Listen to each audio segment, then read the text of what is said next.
Hey everyone, welcome to SADF Podcast. It is the flagship podcast of South Asia Democratic Forum, where we dive deep into the pressing issues of our time, particularly involving South Asia. I'm your host today. My name is Rayhan Rashid. We'll be shining light on the current energy situation in Bangladesh, and we'll try to explore potential solutions if there are any. So let's get started. First, let me introduce our guest here today. Joining us today is Amit Bhandari. Let me look at his credential. He is an energy expert with nearly 2 decades of experience in public policy research and financial analysis. Amit is also a senior fellow of Gateway House, which is a foreign policy think tank in India. He is the author of India and the Changing Geopolitics of Oil. So his book looks at India's changing role in the global oil trade and how it can use this to secure energy supplies. So that's our Amit Bhandari. Uh, Amit, we are thrilled to have you with us today. Hello, Amit. Hey, hello. Hello, Rehan. Good to be here. Uh, we've been just before the program. We have been discussing briefly about the current energy situation in Bangladesh. A lot has changed recently. Um, so I'd kick off with the question: uh, how do you define energy crisis, and do you think there is one in Bangladesh at the moment? Okay, so I would say energy security is being able to get the energy that you want at a price which you can afford. And if this is not available for any reason, you have an energy crisis. So so it could be that energy is not available no matter what the price, one, or two, energy is available but it is not at a price at which the users can afford it, and in both cases we are left with insufficient energy. And I think Bangladesh is facing the second scenario, that there is energy or electricity specifically which is available, but the prices are too high for the economy as a whole to afford, and which is why we are probably witnessing a lot of load shedding in many of the cities in perhaps the last few months and over a longer time frame. So, going by these definitions, I would say that yes, Bangladesh is facing an energy crisis. Potentially. Specifically, yeah, is facing an energy crisis at this point of time, and this is something which will have to be very high on the policymakers' agenda. Oh, that's a very nice answer. Uh, uh, So there are, as you just said, there are a couple of issues. Like if there is energy, but whether it is affordable, whether the countries afford to buy energy when it is in a situation to buy energy from outside. Yes. So there is, I think it is very much tied up to the foreign currency reserve as well. I think that's what you are indicating. Yes, that is correct. So, before diving in, let's just look at Bangladesh's electricity grid and compare it with India's, because these two countries are roughly at Yeah, a that would be similar level helpful. of That would be development. helpful. Yes, please. So, Bangladesh currently relies on natural gas for about 50% of its entire electricity supply. Another 10 to 12% comes from liquid petroleum fuels, which is diesel or furnace oil. And the share of coal, it used to be very low historically, but last year it was around 20%. And then some electricity around 16-17% is imported from India. So this is the broad contour. Now let me compare this to Indian power grid. India gets approximately 75% of its electricity from coal. And most of this coal is produced domestically, some coal is also imported. But by and large, this coal is the cheapest source of electricity that So there is. basically, just the opposite scenario. Exactly. And Exactly. natural gas and liquid fuels play a negligible role. Liquid fuels, if I compare the price of coal-based electricity with let's say petroleum-based electricity, there will be a difference of 3 to 4 times. And there is a similar equation in case of natural gas. Historically, Bangladesh has relied on domestically produced gas for generating power, and which is priced at a very low level. But if you look at international gas prices, gas-based power is very expensive. I see. Uh, because you mentioned the energy import issue, and that Yes. has also become a politically sensitive one in Bangladesh. I'm not sure if you're aware of that. like whether Somewhat, Bangladesh is yes. getting, yeah, somewhat, yeah. So that the key contention is whether Bangladesh is getting it for a reasonable price or not, and whether has there been has it been exploitative or unfair in terms of pricing, because everyone is talking about pricing and it is a technical issue. Yes.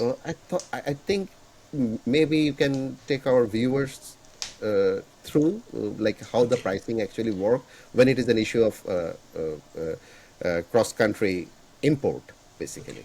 So I would say that from what I have seen in reported in Bangladeshi media, the price of Adani electricity roughly works out to about 12 rupees per unit, 12 taka per unit, which is Let me approximately, stop there. Adani electricity. You have yeah. to take our viewers step by step. Adani, why we're talking about Adani Yeah, electricity? which is fair. So I'll also tackle that issue.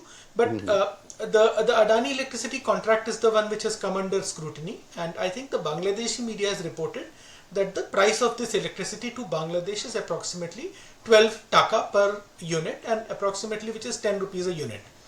Now, the thing is that depending on what you compare it with, the price will look very reasonable or very bad. One, two, the issue itself is politically charged given the company which is there. So that is, Energy issues usually are. yeah, They are often always at the center of political debate. Sorry to interrupt correct. you. No, Please go ahead. fair enough. That's a fair Yeah. observation.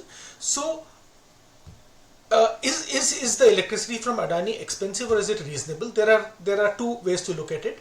Now I'm not entirely familiar with the technical specifications of the Adani plant, because one part will be that in India the price of coal-fired electricity is lower than 10 rupees a unit. However, it is also true that if the coal is being sourced from within India, so Indian government subsidizes the price of coal for domestic consumers. The price of coal within India is less than what it is in the international market historically, and which is why electricity in India is cheaper.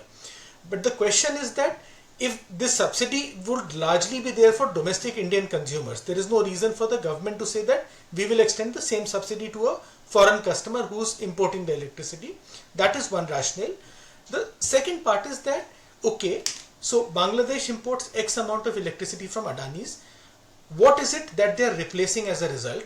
And my contention is that Bangladesh is replacing electricity which is currently being generated using liquid petroleum fuels, which will be exponentially more expensive, probably in the range of 20 taka per unit at least, and to a certain extent imported liquefied natural gas, which is also similarly expensive.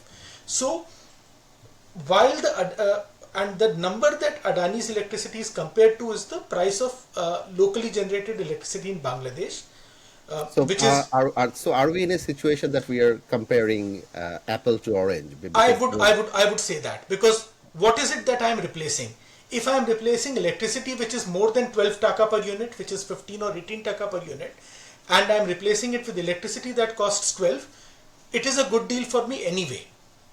I mean, I'm not here commenting on whether the deal was transparent, whether all the allegations are justified. I think it will be too, that's not really our yeah, let's forte. not get into that because But if we are, that's a completely different kind of exactly, discussion. but if I'm replacing something which was costing me 18 taka a unit earlier, and I'm now getting electricity at 12 taka, I think it's a good deal any day of the week. The other comparison which is often made, and this is something which we can discuss later in this podcast, is that the number people often compare it with is the cost of locally produced electricity from locally sourced gas within Bangladesh. Now, just like I said, India subsidizes coal for local electricity generation. Bangladesh doesn't price the local gas at international market prices for power generation. So that is not a fair number to compare to, because technically I can price my local gas at any price, and but it would not reflect the market conditions. If I were to buy gas from the global market, which is increasingly the situation, I would be paying something very different. I see. Yep. Yeah, that kind of makes sense, doesn't it? Because uh, because the subsidy, the issue of subsidy, it would work for local population in one way, and people from another country, they are not supposed to get the benefit of that that local subsidy. And I'm sure that Bangladesh government itself also subsidizes a lot of things Yes, for local population. that's correct. So, so in this situation, how do we go forward? Like, how do we renegotiate? Do we what do you think? Okay. What is the next step? Okay, so I would say that when we started the discussion, I talked about Bangladesh's power ecosystem, which is very different compared to India's, and my contention would be that in the longer term, Bangladesh should probably try and gradually, not dramatically, gradually restructure its power sector to mimic or to look like the Indian power sector more closely. So a greater share for coal, a greater share for nuclear power, zero share for liquid fuels, and a very limited share for natural gas. So uh, So, by mimicking, at the beginning, you just what we discussed that y- the situation is just the opposite, the correct, generation scenario. correct. So So you were saying that it should Bangladesh should consider mimicking the word you yeah, used. yeah, Uh, perhaps that's an unfortunate word, but yeah, yeah, but yeah, following a similar model that India has, and so within South Asia, Pakistan also has a very gas-heavy grid, power grid, and you will find that Pakistan's finances are also in quite a bit of a mess. So historically, Bangladesh has had a lot of natural gas. It was easy to generate power using natural gas because the gas-fired power plants are cheap, and also global banks have for the last 20 or 30 years not given any funding for coal-fired power. Gas-fired power was easy to get funding for, so it is. well, coal is gradually getting extinct. I think there is a consensus that it should. So I mean, But I does that not affect, that's debatable. because you are suggesting something following the India's example? Yes. So is it not going the opposite direction about from the global I, trend? I would disagree because I think the biggest users of coal in the world today are China. They account for almost half of all the coal that is consumed globally. I think followed by India and the US. I'm not entirely sure of the order. And these are the number one, number two, and number four economies in the world right now. India is adding coal-fired power again. We had started going slow in the last 5 or 6 years, but in summer of 2024 we reached a situation where there was potential of electricity shortage in peak summer, and I think the In government is India as well, in in peak India as summer. well.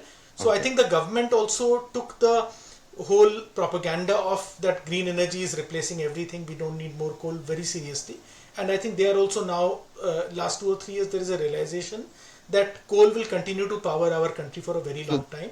so would you say that the whole issue of green energy, that debate in 2024, it was all hot air, or maybe there was substance in it? I think there is a significant element of hot air. It is a slightly controversial take, but if you look at solar and wind energy at this point of time, they are extremely intermittent. Solar power you will get for maybe 5 or 6 hours a day.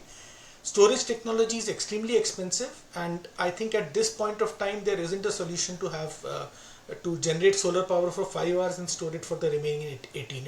It's far too expensive.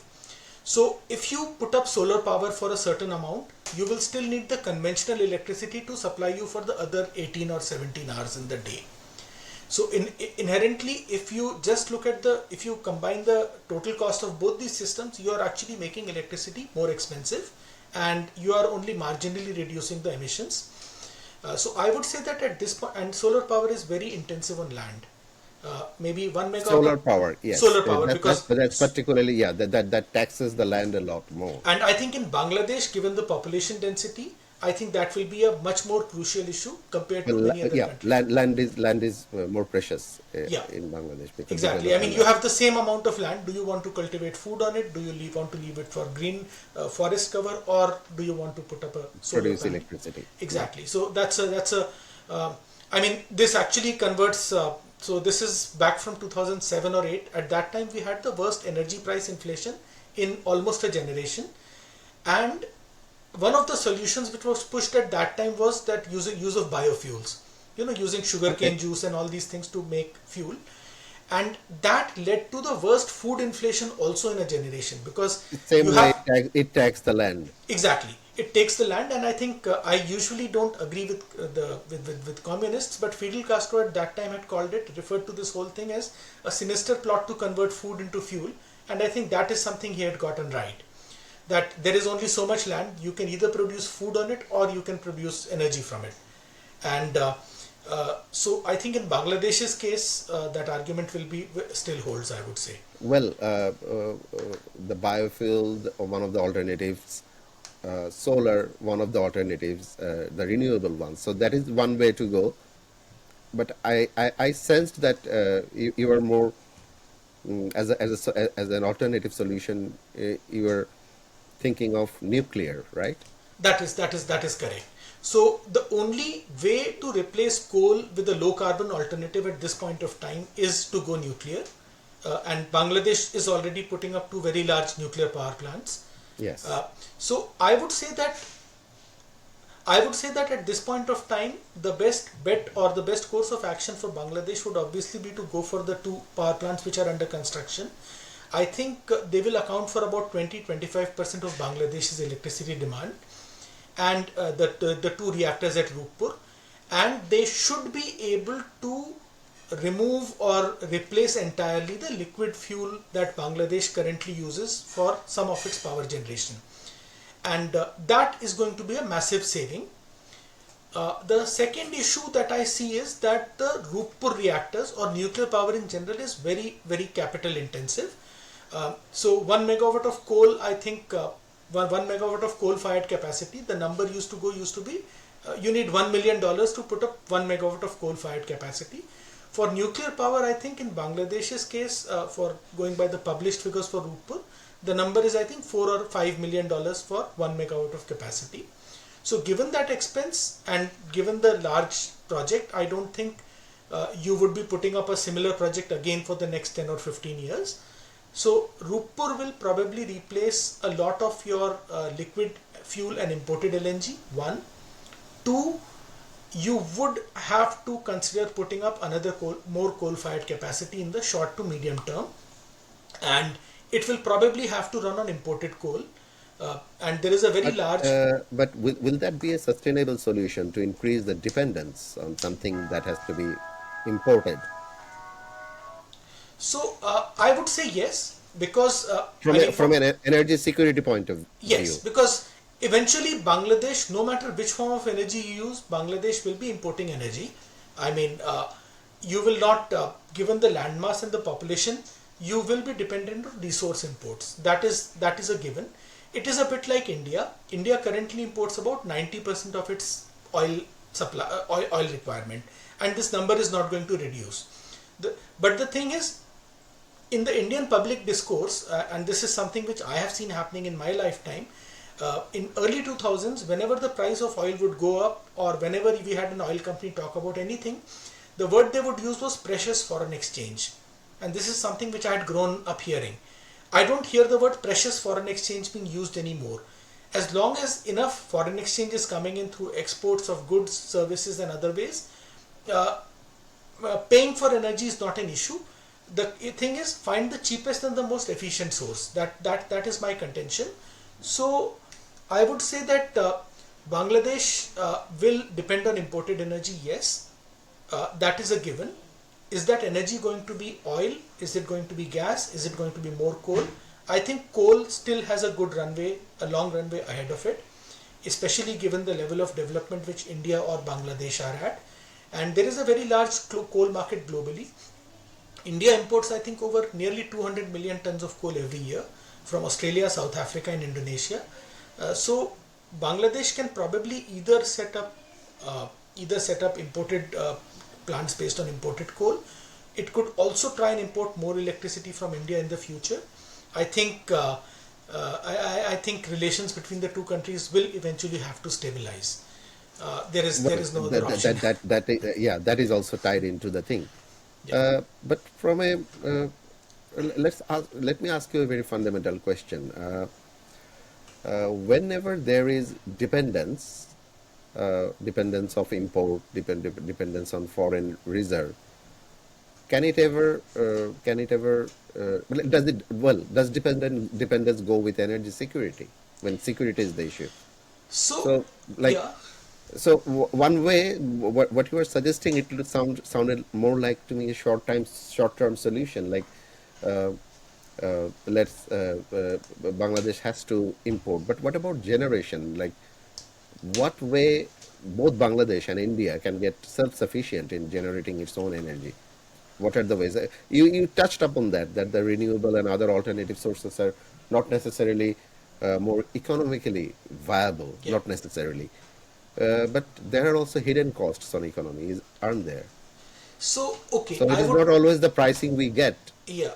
So, There are a lot more hidden issues, aren't yeah, there? you're right. So, look, I mean, if Bangladesh were in a similar situation to India, economically, I would have said that set up power plants based on imported coal, and coal can freely be imported from an Indonesia or in Australia.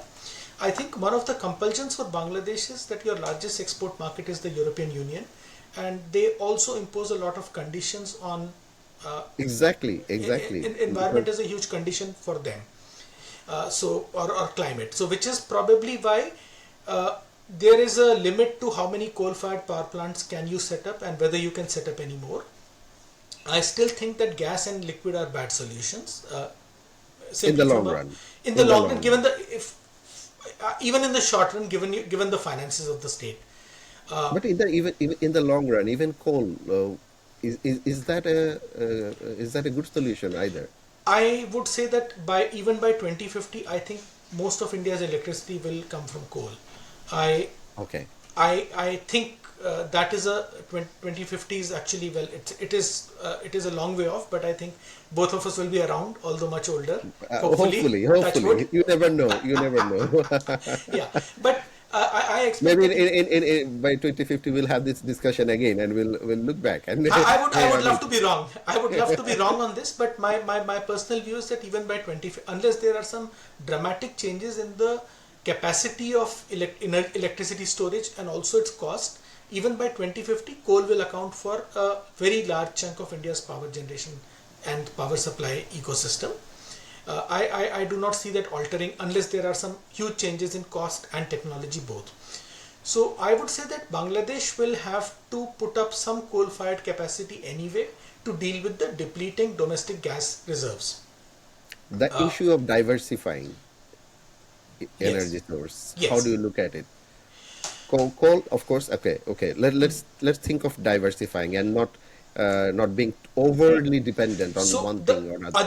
the other places, nuclear of course is one which we have discussed, but nuclear power, I think a second plant will take up a long time, and I think given the current forex situation, it will be a longer wait.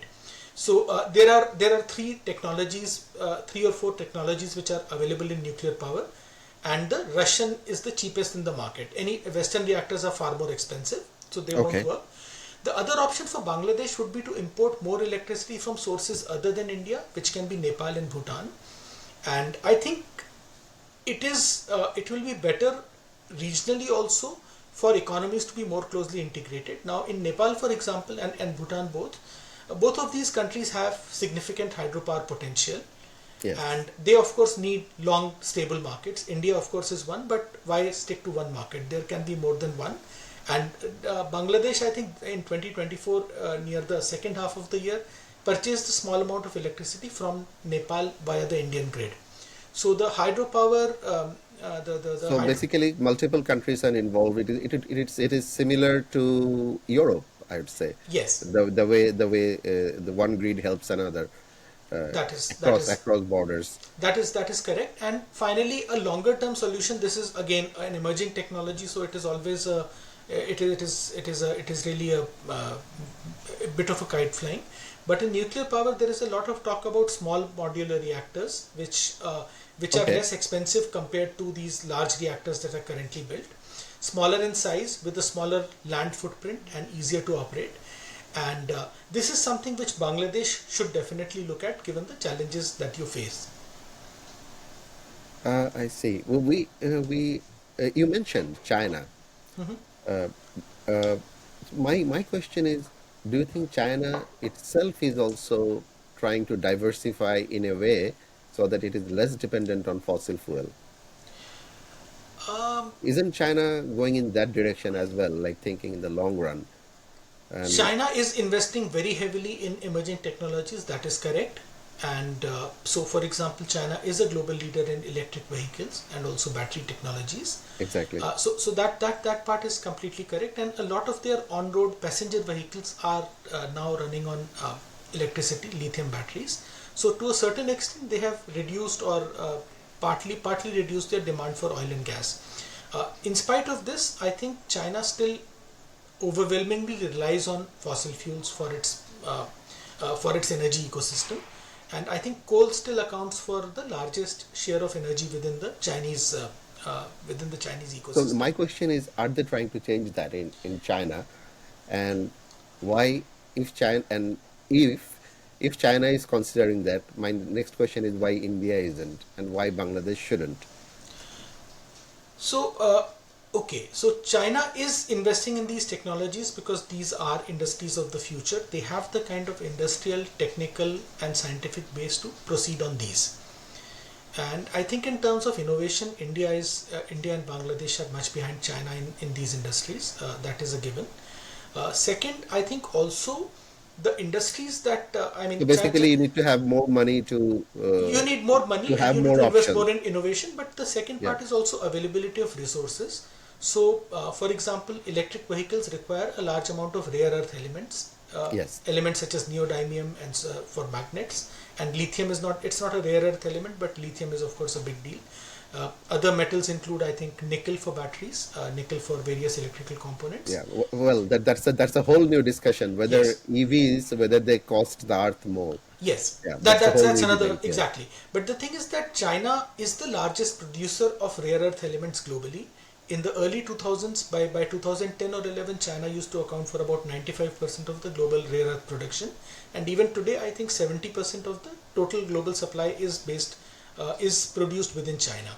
So for an India to say that we will put one of our key industries, which is the auto industry, it is one of the biggest manufacturing sectors in India, we will change it over to a new technology, which is at this point, which is promising but which is unproven, and which creates a total dependence on a total dependence on an external source for its sustenance. I think that will not be a very wise move. I mean, there are tensions between India and China, just as there are tensions between Japan and China. And I think it was in 2011 or 12, after a confrontation between Japanese Coast Guard and Chinese fishing militia, that the world woke up to the fact that rare earths have become a monopoly. So it is not a very wise idea for India to turn one of its key industries and create a dependence on a foreign, on a single foreign player. So we talk about import dependence on oil, but if you look at, That's what yeah, doesn't go at all with security. no, but actually it does, because if you look at it, since the Second World War, at no point in time has there ever been a situation where India had the money to pay for oil and oil was not available. Our problem was always with affordability, not the availability. And if you look at the global oil market, the largest exporter, Saudi Arabia accounts for about 10 or 12% of the total global production of oil, and Yes. maybe a little large. Whereas, so it is an industry which is proven, which has a track record, and which is very diversified. On the other hand, in rare earths, you are talking about an industry where 70% of the supply is coming from one player, and where the control of government over that industry has been shown time and again. That is So such a risky situation. it is a risk. So, It which is really. why I think outside of China, adoption of some of these technologies will be a little slower. So, so some of the bottom lines would be one of the lines would be, I think, to ensure that there is regional stability and peace. Yes. That has to be the starting point. Um, I used to be more a fossil fuel. I had background. My own research was on more fossil fuel, and then over the years, I think I slowly drifted towards renewable energy issues. So, so you touched upon solar. Uh, what about the other options like wind, wave? Bangladesh has a huge coastline, and I'm not sure if you're aware of it. Like for the last couple of years, Bangladesh has also been investing in wind energy. Yes. There has been some new projects. The government was giving incentives. Uh, so was that a good idea, or in the long run? I'm sure, because Okay. when So we talk about the present, it is not always very yeah. economically viable. Yes. And So I'll touch upon, so within the categories you mentioned, wind probably has a greater potential in the longer run, because it is not limited to. There are certain issues with wind. One, about, I think, wind turbines have been known to affect aerial life, birds. Windmills kill yes, birds. And the second part is, I think this is the something which, larger ones, the larger yeah, larger turbines one. I ones. think they're changing the technology now. They're trying to make it So smaller that and would be one issue which reduce the impact. wind will have to deal with, that to be mainstream. And the second issue, which is something which again I'm not entirely sure about, and this is, at this point this is again more speculation, that wind turbines may have a certain effect on aquatic life. Whales, I think, the sound waves apparently confuse the whales. I'm not sure if that is correct, Oh, but my point you is mean that that the ones are which the ones the that ones are which are in the onshore? sea, yeah, the Oh, offshore turbines. those are the So offshore ones. yeah, Okay. those are really large, and they actually have huge potential, because in 2004-5, at that time wind energy had started picking up in India, and a 500 kilowatt or a 1 megawatt turbine was considered a huge deal back in those days. Today we are talking about 7 and 8 megawatt turbines, and even larger ones. So offshore wind has huge potential. There are certain questions it has to deal with, but this is perhaps the most promising to my mind. On the tidal wave, I think it is something which is, pardon my saying so, but I think it is a bit overrated. Uh, there is very limited, there are very few places where tidal flow is sufficient for generation of electricity at a large scale. And coastal real estate is something which is extremely valuable for environmental reasons, Yes, for tourism of course. reasons, and so on.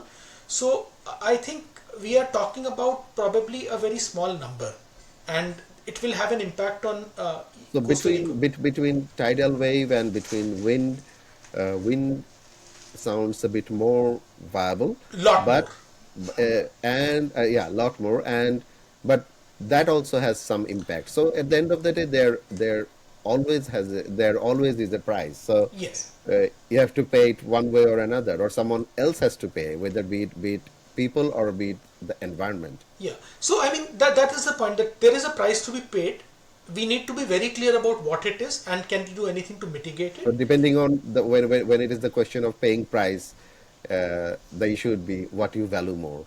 Exactly. But wind, I think, potential wise, it it has huge potential. Probably, at one time I used to feel it has greater potential than solar. I still think it is more reliable than solar in many ways. And wind combined with solar probably is one of the ways to reduce the need for energy storage. So I think wind is hugely promising, but we do need to be clear about its downsides. Yes. So one way diversifying, another way forward is import. But in order for that, you have to have regional stability, Yes. regional good relationship between the countries, importers and exporters, and that scenario is currently is a bit bleak at the moment, particularly between Bangladesh and India, since the new government took over in Bangladesh. Yes. So there are a lot of issues here, and I wish we had actually more time, Amit. I was enjoying this conversation, and